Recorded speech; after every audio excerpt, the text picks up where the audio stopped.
Mantras of our Lord Sri Aurobindo.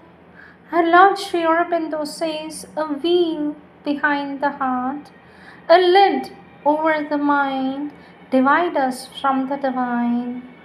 Love and devotion rend the veil in the quietude of the mind.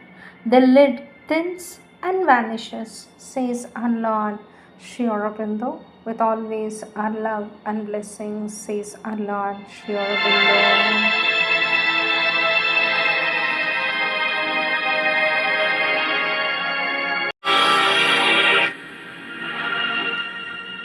Sri Aurobindo's Savitri, Book 6, The Book of Fate, Canto 2, The Way of Fate and the Problem of Pain, page 456. A huge descent began, a giant fall. For what the spirit sees creates a truth, and what the soul imagines is made a world. A thought that leaped from the timeless can become indicator of cosmic consequence and the itinerary of the gods, a cyclic moment in eternal time. Thus came, born from a blind, tremendous choice, this great, perplexed, and discontented world, this haunt of ignorance, this home of pain.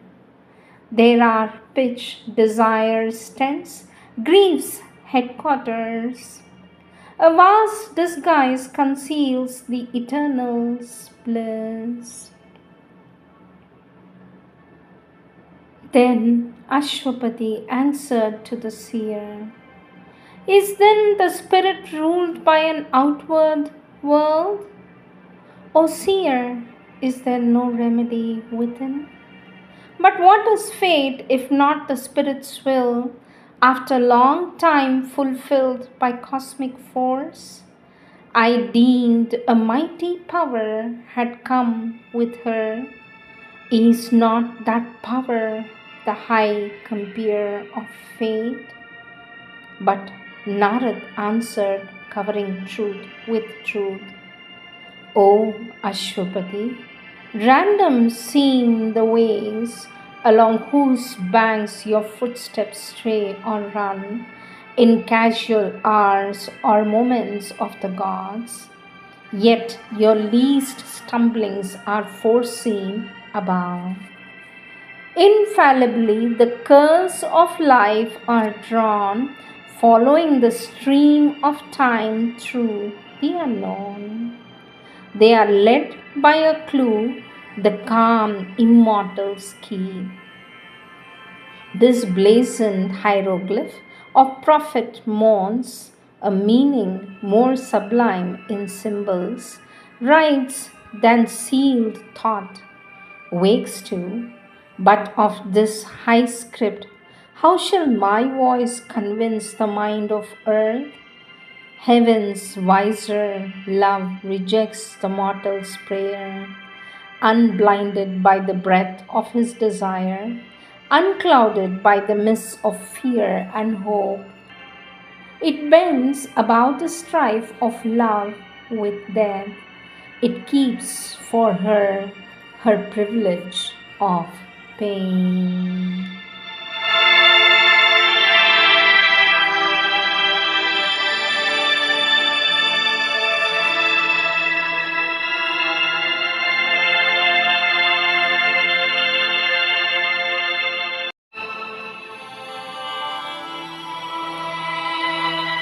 Words of our Divine Mother and our Lord Sri Aurobindo, taken from the books, the writings of our Lord and our Divine Mother. First one from Letters on Yoga, Book 2, topic Basic Requisites of the Path 3. Our Lord Sri Aurobindo talks about consecration and says, consecration is a process by which one trains the consciousness to give itself to the divine. Let me repeat. Our Lord Sri Aurobindo says consecration is a process by which one trains the consciousness to give itself to the divine. But conversion is a spontaneous moment of the consciousness, a turning of it away from the external things towards the divine. It comes as well as is the result of a touch from within and above. Self consecration may help one to open to the touch, or the touch may come of itself. But conversion may also come as the culmination of a long process of aspiration and tapasya. There is no fixed rule in these things. Our Lord Sri Aurobindo talks about psychic being and says, if the psychic being comes to the front, then conversion becomes easy or may become instantaneously, or the conversion may bring the psychic to the front. Here again, there is no thumb rule.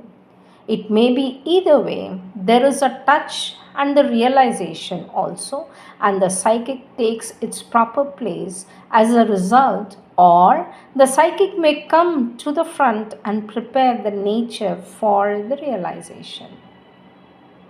Transformation is something progressive, but certainly there must be realization before the aim of transformation is possible, says our Lord Sri Aurobindo.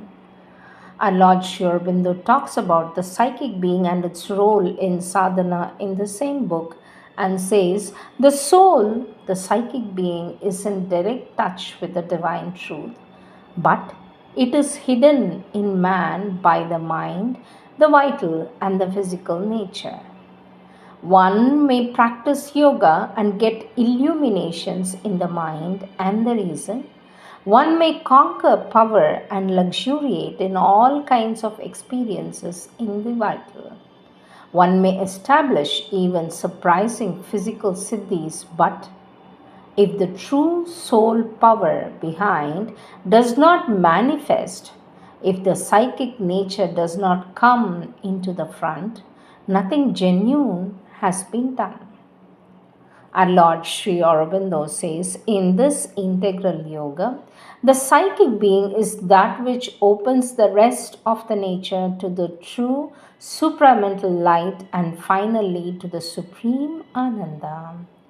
Mind can open by itself to its own higher reaches. It can still itself and widen into the impersonal.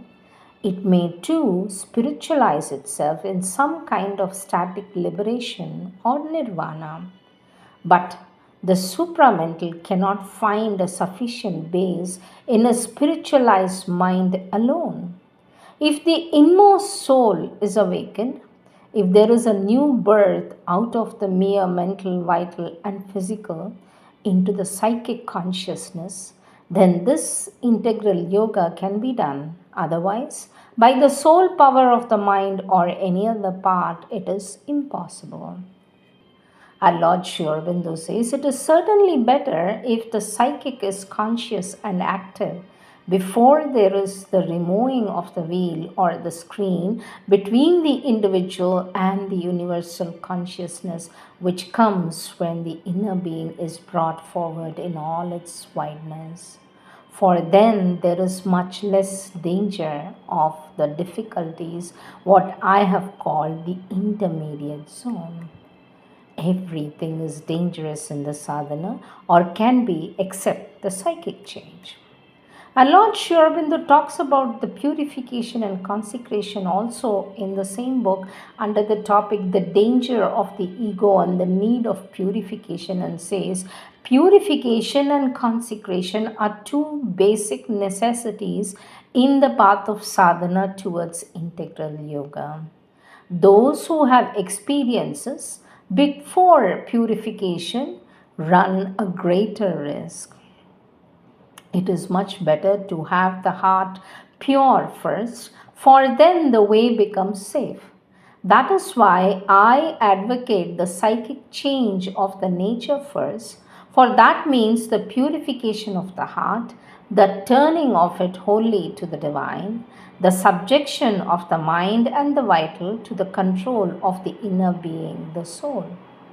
Always, when the soul is in front, one gets the right guidance from within as to what is to be done, what is to be avoided, what is the wrong thing or the true thing in thought, feeling, and action.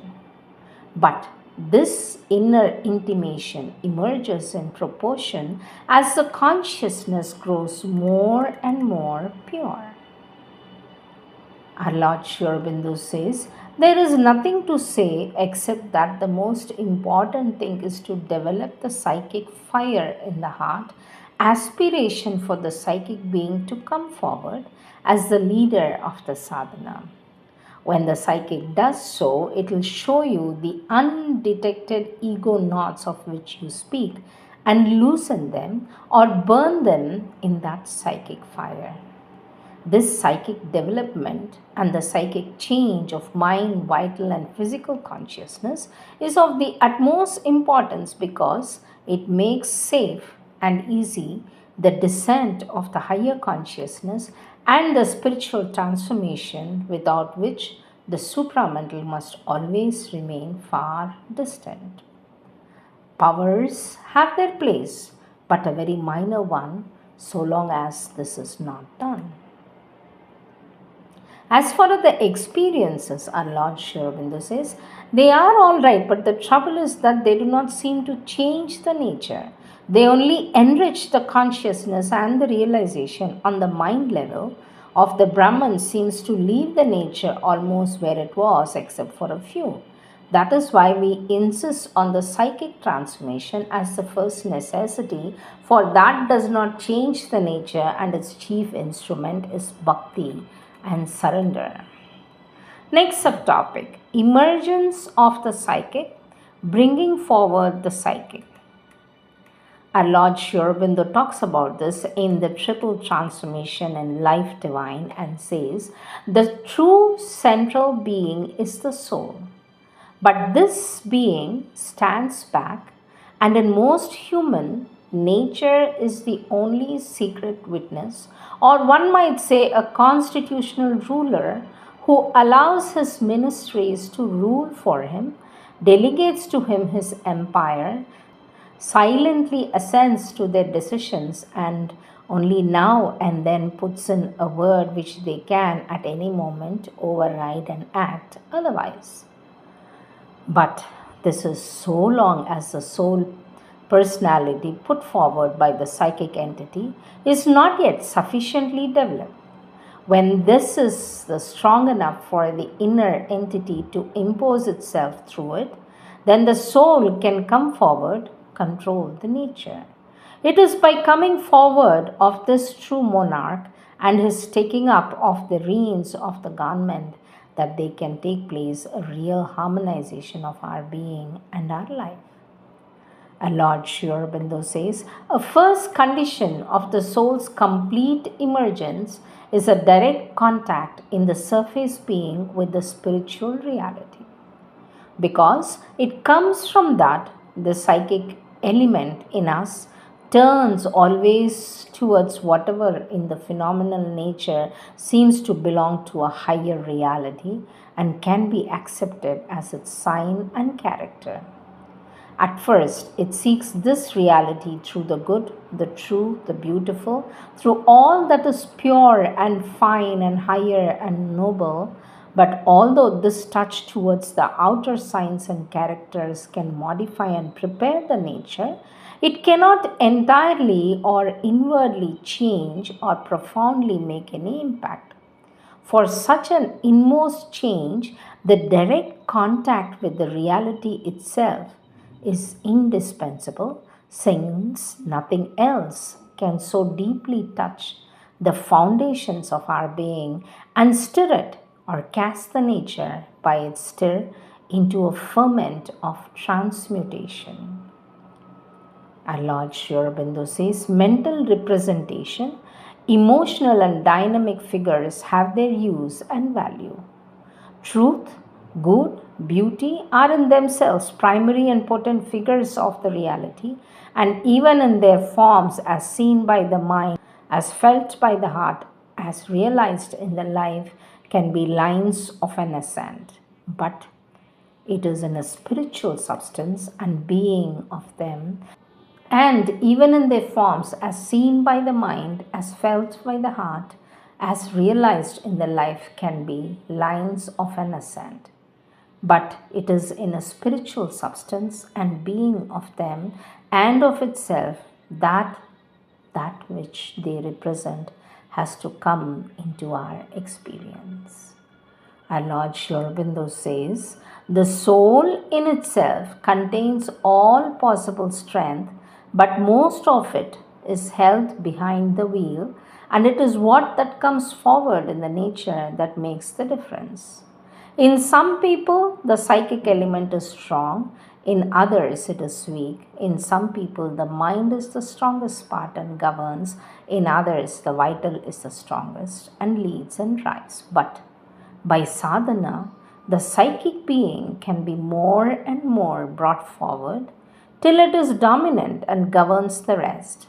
If it were already governing, then the struggles and the difficulties of the mind and vital would not be at all be severe, for each man in the light of the psychic would see and feel the truth and know more and more how to follow it. Now, what is the question here is what is meant by the psychic being coming to the front? Our Lord Sri Aurobindo answers to this question. The psychic is ordinarily deep within. Very few people are aware of their souls. When they speak of their soul, they usually mean the vital, the mental, or the false soul of the desire. The psychic remains behind, acts only through the mind, vital and physical, wherever it can.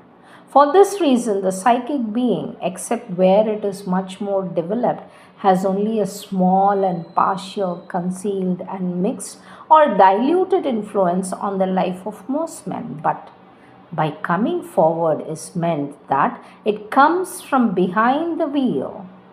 Its presence is felt already in the waking daily consciousness.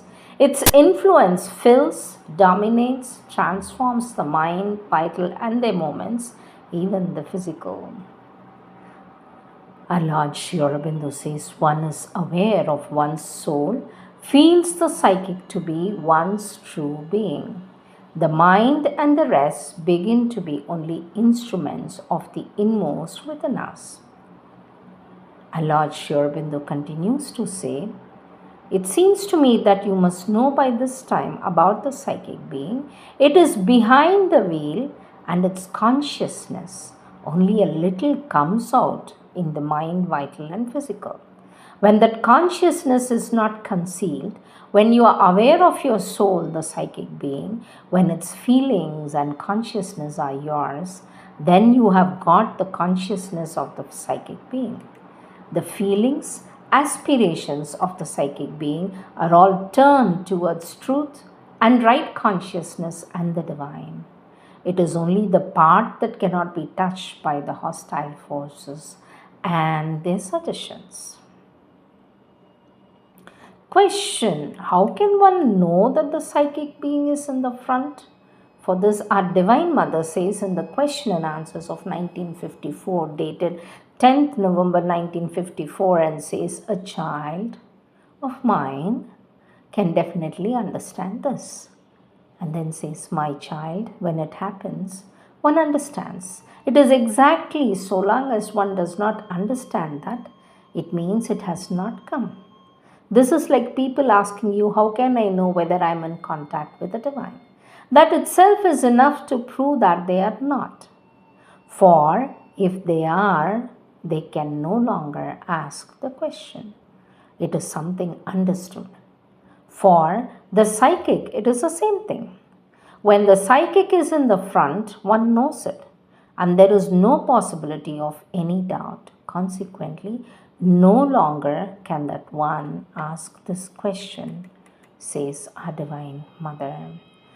There is within you a psychic which is divine, directly of the part of the Divine Mother, pure of all these defects. It is covered and concealed by the ordinary consciousness, but it is unveiled and able to come forward, govern the being, then changes the ordinary consciousness, throws all the undivine things out, and changes the outer nature altogether. That is why we want the sadhaks to concentrate, open this concealed consciousness. It is by concentration of whatever kind experience it brings that one opens and becomes aware within, and the new consciousness and nature begins to grow and come out. Of course, we want them also to use their will and reject the desires and wrong moments of the vital. For by doing that, the emergence of the true consciousness becomes possible. But rejection alone cannot succeed. It is by rejection and by inner experience and growth it can be done, says our Lord, Sri Aurobindo.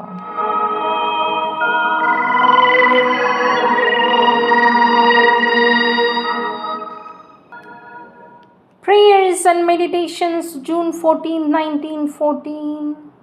It is a veritable work of creation we have to do, to create activities, new modes of being, so that this force, unknown to the earth till today, may manifest in its plenitude.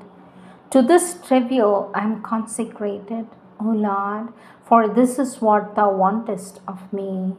But since Thou hast appointed me for this work, Thou must give me the means, that is, the knowledge necessary for its realization. We shall unite our efforts. The entire individual being will concentrate in a constant call for the knowledge of the mode of manifestation of this force, and Thou, Supreme Center of the being, Thou will emanate the force fully so that it may penetrate, transfigure, and overcome all obstacles. It is a pact Thou hast signed with the worlds of individual life. Thou hast made a promise. Thou hast sent into these worlds those who can and that which can fulfill this promise. This now demands Thy integral help so that what has been promised may be realized. In us must take place the union of the two wills and two currents, so that from their contact may spring forth the illuminating spark. And since this must be done, this will be done. Manifesté sur la terre, donne-nous la force de rejeter le mensonge et de surgir dans ta vérité, pure et digne de ta victoire.